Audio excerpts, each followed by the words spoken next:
daripada air mani yang bercampur, kemudian jadi darah kan, kemudian Tuhan padu dengan tulang, kemudian Tuhan akhirnya ditiupkan roh dalam kandungan, masih dalam perut ibu, jadi orang pula dalam perut itu. Walaupun tempoh masa telah diuraikan dalam hadis 40 hari lah. Hadis yang kata Quran yang sebut tentang qalu bala syahidna tu, maknanya mana-mana insan yang telah Tuhan ciptakan dalam perut ibu, sebenarnya mereka telah berjanji dan bersaksi kepada Allah bahawa Tuhan itu adalah Allah sebenarnya. Itu maksudnya, maknanya roh-roh kita ni sebenarnya sebelum kita dilahirkan, sebenarnya kita telah berjanji dengan Allah. Aku boleh tanya siapa Tuhan kamu, maka roh-roh kita sebenarnya masa dalam perut ibu telah menjadi saksi, mengatakan bahawa siapa lagi, kamulah Allah Azza wa Jalla. Cuma apabila dia lahir, dia ke mana? Tapi dari sudut asasnya, semua makhluk kat muka bumi ni, dia kata Tuhan itu adalah Allah. Dia kafir ke, dia tak kafir ke, dia mengaku bahawa Tuhan itu adalah Allah. Itu kita nak berubah. Baik, ada soalan tuan?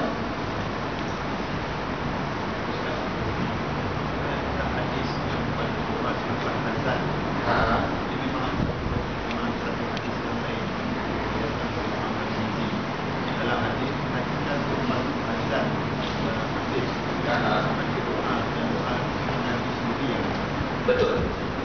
Doa tu ada. Berkaitan dengan doa, sebab tu kalau tuan-tuan yang saya syorkan tuan-tuan dan saya, jangan tinggal baca doa lepas azan kan. Doa azan tu memang ada doa lepas azan. Katakan dalam berwudu pun ada doa dia ajar. Memang ada doa khusus dia ajar. Yang doa kita baca tu lah. Biasa kita baca.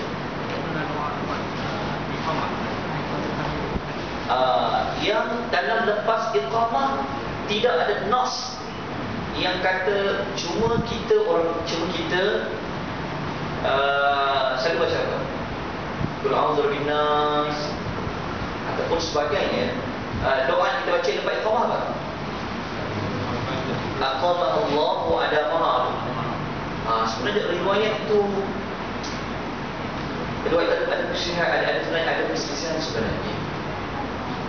Sebenarnya kalau ikut tempat, tuan-tuan tidak perlu doa apa-apa sebenarnya iqamah itu. Tapi kita pun angkat tangan je lah, kebiasaan kita nak ubah sikit lah. Selepas daripada iqamah tidak doa, mana doa lah. Baik, ada soalan puan? Saya akan ingat soalan puan nanti saya akan bagi dia punya jawapan. Okay.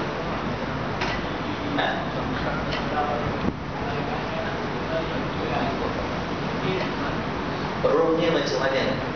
Kanak-kanak yang belum balik, dia meninggal, dia ke mana? Okey. Tajuk tu sebenarnya memang saya nak bawa pun nanti, tentang tajuk roh kanak-kanak yang belum balik, dia ke mana. Yang hadis yang pernah kita baca dulu, hadis yang kita cerita tentang Nabi mimpi itu, yang Nabi dibawa naik satu tempat yang tinggi, dan akhirnya Nabi nampak seorang lelaki yang lehernya panjang sampai ke langit tu. Nabi kata siapa orang itu, dan Nabi nampak dalam mimpi dia tu ada budak-budak keliling dia. Akhirnya Nabi tanya pada malaikat yang tinggi itu adalah Nabi Allah Ibrahim AS, dan kanak-kanak yang duduk keliling itu adalah kanak-kanak yang mati dalam keadaan dia belum balik. Ada sahabat tanya, kalau yang kafir bagaimana? Nabi kata termasuk yang kafir itu, dia akan bersama dengan Nabi Allah Ibrahim nanti. Maknanya mereka dia menuju syurga. Maknanya roh mereka itu ditempatkan bersama. Kalau soalan tadi itu, kalau roh yang biasa, dia tidak seperti orang yang syahid rohnya. Boleh jelas tapi balasannya itu dia akan bersama dengan Nabi Allah Ibrahim AS. Cuma kita boleh pecahkan lagi tajuk tu. Adakah mereka nanti ditanya nanti di alam barzakh dan sebagainya? Kita akan pecahkan tajuk itu sebenarnya. Sebenarnya tajuk ni saya akan pecahkan lagi, saya akan masuk kepada tajuk lebih detail lepas ni. Satu bab kita detailkan, satu bab kita detailkan, InsyaAllah tajuk nanti boleh ingatkan saya. Baik.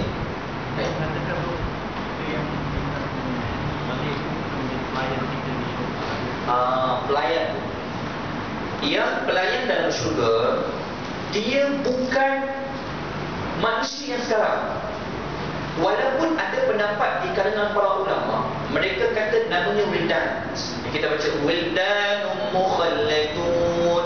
Mereka ni kekal. Wildan tu diterjemahkan bahasa anak-anak muda, umurnya muda. Mukhalladun ni maknanya mereka sentiasa muda. Maknanya mereka jadi khadam lah. Wildan dia jadi khadam kita di syurga. Kalau bidadari dia panggil Al-Quran, dia panggil hurun ain, bidadari. Ada ulama kata yang wildan tadi itu adalah budak anak-anak kecil yang mati sebelum balik. Jawapannya yang apa kata Syekh Islam Ibn Taimiyah, dia bukan daripada anak-anak dunia. Mereka adalah special yang Allah Ta'ala janjikan di dalam syurga. Nanti tajuk jawapan tuan nanti saya bagi, sebab saya pun ada buat artikel tentang syurga dan neraka. Baik, ada soalan? Assalamualaikum. Adakah anak-anak yang meninggal sebelum balik, yang dipanggil syurga ini, boleh mendoakan kedua bapa di dunia? Kalau yang meninggal sebelum balik, Allah kata dia dalam syurga, adakah dia boleh berdoa untuk kedua bapa yang masih hidup di dunia? Dia berdoa untuk kita yang masih hidup di dalam syurga. Anak-anak kita di dalam, kalau meninggal sebelum balik berada di syurga sekarang lah contoh. Jadi kita masih hidup, adakah dia boleh berdoakan kita di syurga? Boleh minta berdoa lah. Kalau mereka di alam barzakh, saya Allah Ta'ala alam. Adakah mereka mendoakan untuk bapa dan ibunya? Saya Allah Ta'ala alam. Tapi dari sudut fadilat, matinya anak itu memang adalah, adanya mati anak yang kecil itu memang ada fadilatnya.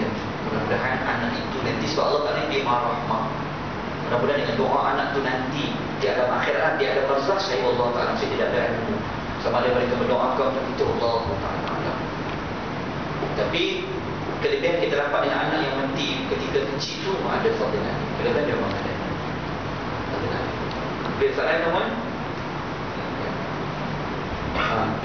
Mau dijawab dia cantik. Okey. Di dunia ini mereka biasa roh, fikiran, nafsu. Betul. Adakah kita di selepas kita mati, elemen ini masih ada lagi terutama nafsu? Masih di situ, adakah kita masih punya nafsu? Rasa rindu dengan nafsu yang lain macam mana? Okey. Kalau di alam barzakh, saya Allah Ta'ala alam, adakah kita masih ada lagi nafsu? Allah Ta'ala sebab ada roh. Tapi para ulama bincang roh dengan jiwa tu dia sama lah, tu kan? Tapi dalam syurga memang kita ada nafsu. Memang ada nafsu. Nafsu nak makan, semua ada. Cuma nafsu kita nanti dalam syurga, nafsu yang bukan membawa keburukan. Contohnya kita nak, sebab dalam syurga tuan-tuan Allah Ta'ala bagi tuan-tuan isteri. Allah Ta'ala bagi kepada tuan-tuan, kalau isteri masih hidup, dia masih syurga, kita di syurga, dia akan bersama kita dan bersama dengan bidadari. Dalam hadis Nabi kata, ada orang ni, dia kekuatan dia berjima ni menyamai 100 orang berjima. Dia macam ni, dalam syurga tu ada 100 kekuatan. Tuan tak payahlah kau kali mahkota dewa lah, tak payah, tak perlu. Dalam syurga Allah Ta'ala bagi kita punya kekuatan muda macam Nabi Allah Adam alaihissalam. Dalam syurga besar badannya, sihat walafiat.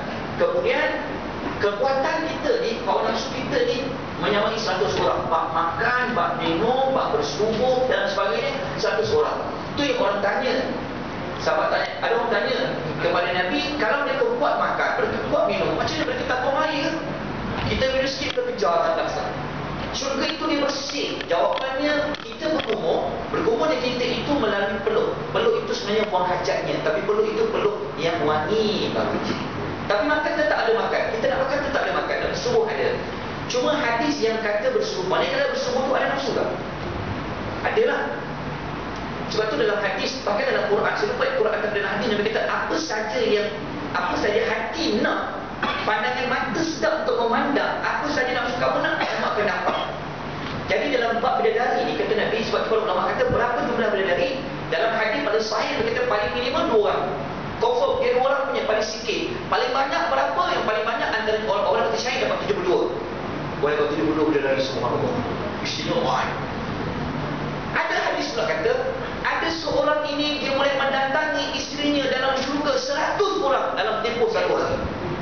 Maknanya lebih daripada 70. Ramai. Maknanya memang dia nafsu. Cuma nafsunya semua nafsu membawa kepada kebaikan. Taat kepada Allah Azza wa Jalla. Itu je. Di alam barzakh saya Allah Taala, saya tidak ada jawapan.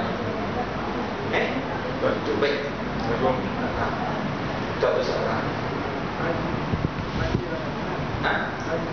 Baik.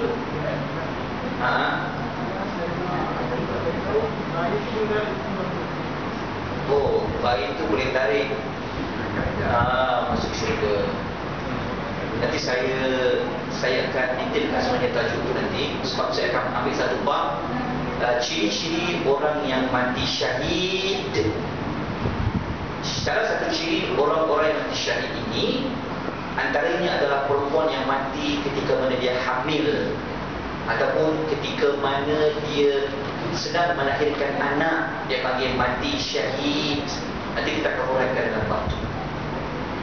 Adakah matinya anak itu dibawa ke syurga dan syurga? Nanti kita akan uraikan dalam bab itu. Baik tuan.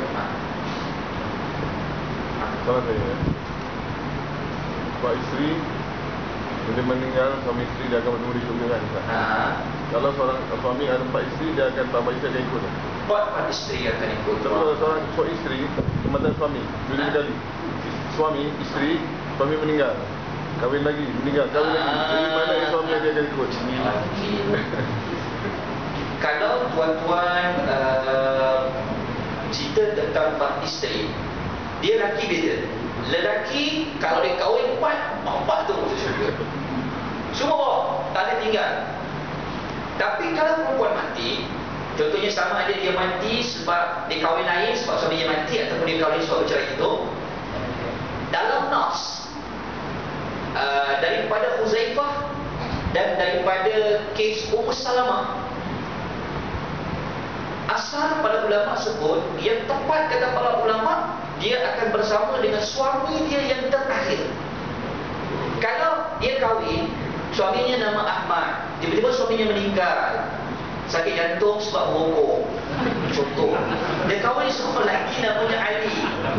Jadi dengan Ahmad ke dengan Ali? Ahmad cinta pertama Ustaz.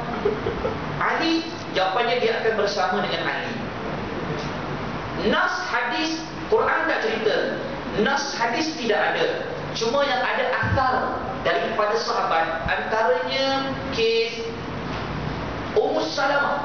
Saya bersama dia nama dia Salamah ke siapa? Suami dia kata, hadis daripada Nabi, apabila Muawiyah, satu sini yang rakam sebab saya lupa riwayat.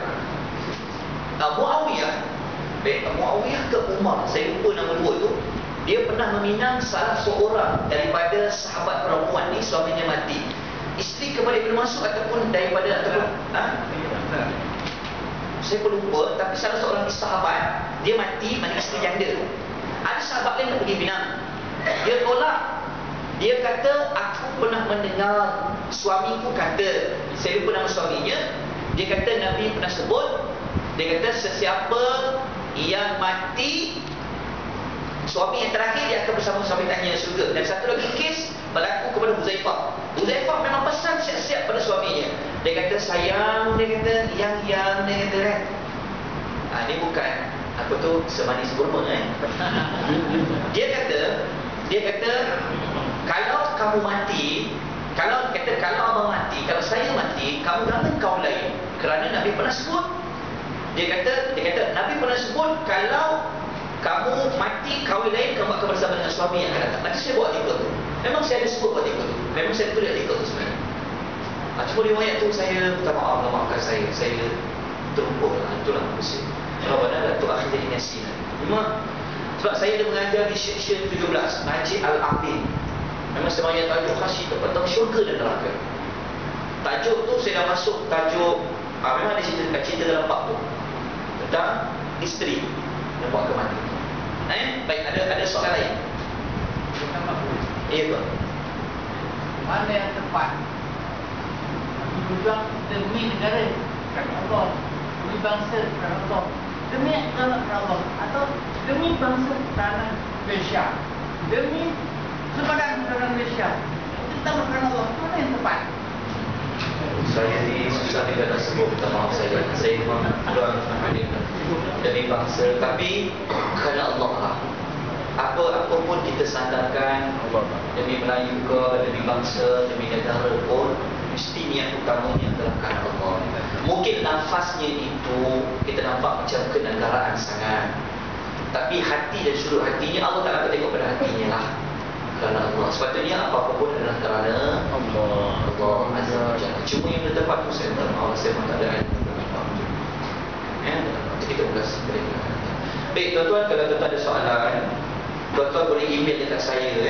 Tuan-tuan boleh email dekat saya tu MD Yusof underscore sirim@yahoo.com. Walaupun saya tak ada dekat sirim, tapi sirim itu bermaksud lain sebenarnya. Ke sirim tu MD Yusof underscore sirim@yahoo.com. Dan tuan boleh email saya, dan tuan boleh WhatsApp saya pun tak apa.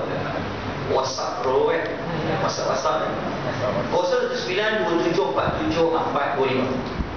Saya perlukan info pada tuan supaya soalan-soalan tadi, sebab mungkin saya jawab tak ada nas, mungkin saya jawab kurang tepat, mungkin tuan kurang puas hati, nanti saya akan bagi nas untuk jawapan dia. Mungkin Sanusi boleh bantu saya untuk catat soalan-soalan tu, nanti kita akan jawab dengan nas dia. Yang soalan sahabat tanya tadi tu, insyaAllah kita akan jawab dengan nas pada bulan akan datang, bulan hadapan insyaAllah. Sekadar daripada itu, saya minta maaf kerana masa lama sangat malam ni.